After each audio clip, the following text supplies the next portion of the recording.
Assalamualaikum warahmatullahi wabarakatuh.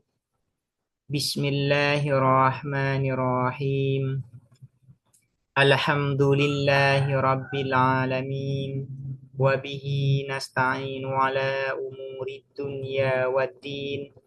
Wassalatu wassalamu ala ashrafil anbiya'i wal mursalin. Sayyidina Muhammadin wa ala alihi wa sahbihi ajma'in. Allahumma faqihna fid din wa 'allimna at-ta'wil amma ba'du. Bismillahirrahmanirrahim. Mari kita melanjutkan ngaji kitab Al-Khulasah fi Usulil Fiqhi yang ditulis oleh Asy-Syaikh Muhammad Hasan Hitu. Sekarang kita akan membahas tentang al-am atau lafadz umum. Berkaitan dengan al-am atau lafadz umum ini, musonif di sini menyajikan 4 pembahasan. Pertama, yaitu ta'riful am, definisi lafadz umum. Kedua, dalalatul am, penunjukan lafadz umum. Yang ketiga adalah siyagul umum, yaitu redaksi lafadz umum. Yang keempat adalah mi'yarul umum, standar atau parameter lafadz umum. Ini adalah 3 pembahasan yang disajikan oleh musonif berkaitan dengan al-am atau lafadz umum. Al-faslur rabi'u, adapun fasal atau subbab yang keempat, fil umumi ialah tentang umum, wal khususi dan khusus. Umum ini adalah sifat dari lafadz, khusus juga sifat dari lafadz. Sekarang masuk pada pembahasan yang pertama, yaitu tentang ta'riful am, definisi lafadz umum. Awalan, pertama, al-amu ialah lafadz umum. Apa definisi dari al-am, lafadz umum? Al-amu adapun lafadz umum, lafdun ialah lafadz yastaghriqu yang menghabiskan apa lafadz as-shaliha terhadap yang pantas, yang patut, yang layak lahu bagi lafadz min ghairi hasrin dari tanpa pembatasan. Jadi yang dinamakan lafadz umum itu adalah lafadz yang mencakup kepada seluruh afrodnya, kepada seluruh individu yang dicakup di bawahnya tanpa ada pembatasan. Nah, untuk memahami definisi ini, maka perlu dipahami apa yang disebut dengan lafadz, apa yang disebut makna dari suatu lafadz, apa yang disebut dengan afrod atau cakupan individu yang dicakup oleh suatu lafadz. Ini ada tiga hal yang perlu dipahami. Ada lafadz, ada makna, ada afrod. Contoh sederhananya seperti ini. Lafadz as-shalah. As-shalah ini adalah lafadz. Makna dari as-shalah adalah al-aqwal wal af'al al-muftatahatu bitakbir al-mukhtatamatu bitaslim. Kemudian ada afrod dari lafadz sholat. Apa itu? Yaitu sholat duhur, sholat asar, sholat maghrib, sholat isya, sholat subuh, dan sholat-sholat yang lain. Nah, sholat subuh, sholat duhur, sholat asar, sholat maghrib, sholat isya, ini disebut dengan afrod dari lafadz sholat. Nah, yang dinamakan lafadz umum adalah lafadz yang mana lafadz ini mencakup kepada semua individu yang berada di bawahnya tanpa ada batasan. Cakupannya ini tidak ada batasan. Nah, ini yang disebut dengan lafadz umum. Contoh yang lain, misalnya yang lebih sederhana ya. Ini yang biasa disebut di dalam ilmu mantik. Misalnya ada kata insan, al-insan. Ini disebut dengan lafadz. Makna dari insan adalah al-hayawanun natik. Afrod yang dicakup oleh lafadz insan adalah Zaid, Umar, Bakar, dan semua individu manusia. Ini disebut dengan afrod. Nah, ketika lafadz insan ini mencakup kepada semua individu yang berada di bawahnya tanpa ada pembatasan, maka lafadz insan ini disebut dengan lafadz umum. Wal muradu dan adapun yang dimaksudkan annahu ialah sesungguhnya apa al-am, lafdun ialah lafad, yatanawalu yang mencakup apa lafad, kulla fardin terhadap semua individu, min afrodihi dari individu-individu lafad, mimma yaitu dari sesuatu yasluhu yang patut apa ma, atau yang pantas apa ma, diduhulihi untuk masuknya ma fihi di dalam lafad, daf'atan wahidatan sekaligus. Artinya daf'atan wahidatan ini sekali diucapkan, maka lafaz ini mencakup kepada seluruh individu yang ada di bawahnya tanpa ada batasan.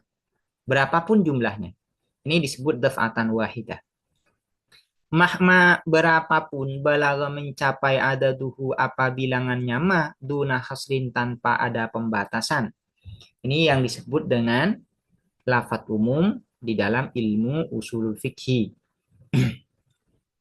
Bagaimana kalau ada lafaz mencakup kepada seluruh afrodnya, seluruh individu yang ada di bawahnya, namun cakupannya ini terbatas. Maka yang seperti ini tidak disebut dengan lafaz umum. Fa'inkana maka apabila ada apa lafaz istaghriku ialah menghabiskan apa lafaz afrodahu terhadap individu-individu lafaz. Walakin dan akan tetapi bihasrin dengan pembatasan ke asma'il adadi seperti isim-isim adat. Fa'innahu maka sesungguhnya apa lafat laisa ialah tidak ada apa lafat bi'amin ialah lafat umum.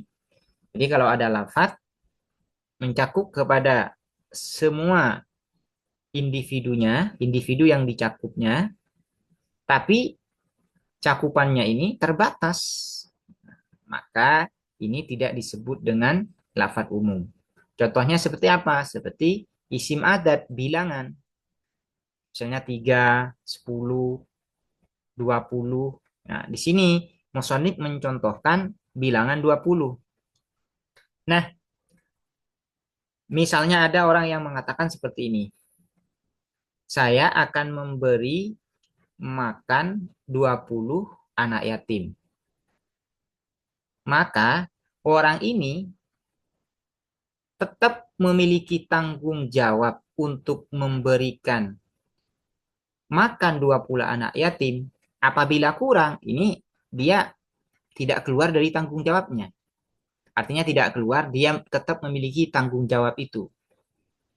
Kecuali dia sudah memberikan makan 20 anak yatim. Baru dia keluar dari, dari tuntutan, dari kewajiban. Nah, namun, ya, pemberian dia terhadap 20, pemberian makan terhadap 20 anak yatim ini kan terbatas. Terbatas. Terbatas pada apa? Terbatas hanya kepada 20 anak yatim saja, tidak lebih. Nah, meskipun 20 ini mencakup kepada semua afrodnya, semua afrod yang berada di bawahnya, tapi cakupannya ini terbatas. Sehingga angka 20 ini tidak disebut dengan lafaz umum di dalam ilmu usulul fikih. Kenapa? Karena meskipun angka 20 ini mencakup kepada seluruh individu yang ada di bawahnya, yang dicakupnya, namun cakupannya ini terbatas hanya kepada 20. Tidak bisa lebih dari 20. Fal insyruna maka adapun 20 lafzun ialah lafat. Atau seperti ini ya. Fal insyruna maka adapun kata insyrun. Kata insyrun. Insyrun ini adalah lafat. Memiliki makna. Dan memiliki cakupan. Fal insyruna maka adapun kata insyrun 20 lafzun ialah lafat. Yastagriku yang menghabiskan apa lafat afradahu terhadap individu-individu lafat, lakinnaha akan tetapi apa afroduhu afrod ya afrod lakinnaha akan tetapi apa afrod mahsuratun ialah terbatas, mahsuratun ialah terbatas. Contohnya, faman maka adapun seseorang kola yang berkata siapa man liwakilihi terhadap wakilnya man at'im ishrina miskinan. At'im memberi makanlah kamu ishrina terhadap 20 miskinan apanya orang miskin. Kamu memberi makan 20 orang miskin. Fa'innahu maka sesungguhnya siapa man la yakhruju ialah tidak keluar siapa man minal uhdati dari tanggungan atau dari tuntutan illa bi'it'amil isyin kecuali dengan memberi makan 20 orang miskin. Illa anaha hanya saja sesungguhnya apa isrin mahsuratun ialah terbatas la tatajawazuha yang tidak melewati apa isrin ha terhadap isrin. Artinya 20 itu tidak bisa melewati dari 20 itu. Tidak bisa lebih. Ya, 20 ya 20. Waman dan adapun seseorang kola yang berkata siapa man liwakilihi terhadap wakilnya man. Akrimil ulama'ah. Memuliakanlah kamu al-ulama'ah terhadap para ulama. Al-ulama'ah terhadap para ulama. Fa'innahu maka sesungguhnya siapa man la yakhruju ialah tidak keluar siapa man minal uhdati dari tanggungan atau tuntutan illa bi ikrami jami'il ulama'i kecuali dengan memuliakan seluruh para ulama mahma berapapun balaga mencapai adaduhum apa bilangan mereka ulama duna hasrin tanpa pembatasan. Nah, kalau kata al ulama di sini adalah disebut dengan lafadz umum. Kenapa disebut dengan lafadz umum? Karena mencakup kepada semua individu yang ada di bawahnya tanpa ada pembatasan. Artinya ketika dikatakan, misalnya Allah berfirman, akrimil ulama, andaikan ini ya, atau seseorang berkatalah, bukan bukan Allah ya, atau seorang berkata, akrimil ulama, muliakanlah para ulama. Nah, kita tidak bisa dikatakan melakukan perintah ini kecuali kita memuliakan seluruh para ulama tanpa batas berapapun jumlah. Nah, ini disebut dengan lafadz umum. Al-ulama disebut dengan lafadz umum. Demikian, semoga bermanfaat dan semoga dapat dipahami. Assalamualaikum warahmatullahi wabarakatuh.